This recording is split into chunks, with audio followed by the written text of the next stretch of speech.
Central City, Philippines, the reigning and defending WBC International Super Featherweight Champion, Manny Pacquiao.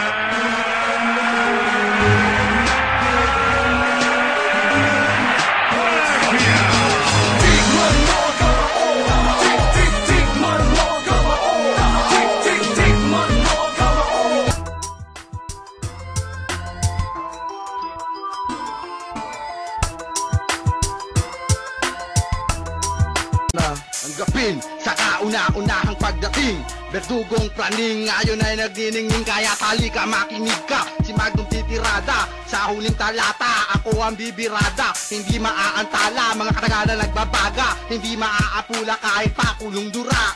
Aking ipapamala sa aking taglay na gila, at di lang madula ng represente ng Las Piñas. Lehitimong matikas, matigas ang Caracas. Ang grupong Dirty South hindi mababaklas. Represent ko rin ang TBS na mabangis, hindi katulad mong homeboy na may galis, na isang peking MC putak ng putak.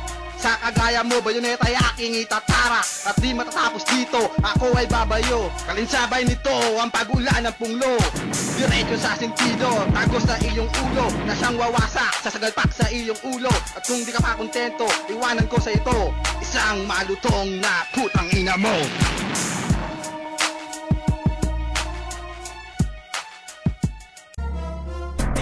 Tikmaan, ubusan na ng akad. May sapat akong lakas at arma sa patagisan.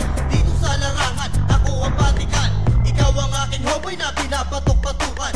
Putang ina mo, ngayon ka magpakita gilas. Tumbasan laking galing at nagpasan ng aking angas. Kuray ni ina mo, sinapit mo'y kalunos-lunos. Trahedyang matatawag sa utak mo'y umubos. Subot na higahos, estilo mo'y inaangkat. Ang tula sa'kin, tula sa'yo leeg kumakagat. Ika'y urat na sumusubo ng purat. Lumulunok ka ng tamod habang mata ay nakadilat. At ang musika sinulat, ang paksa ay pagkatalo. Magsubo sa iyong ina at humingi ka na sa klolo. Tinatago mong galing, hindi sapat sakit talino. Kay walang karapatang humawak na mikropono. Nakuha mo?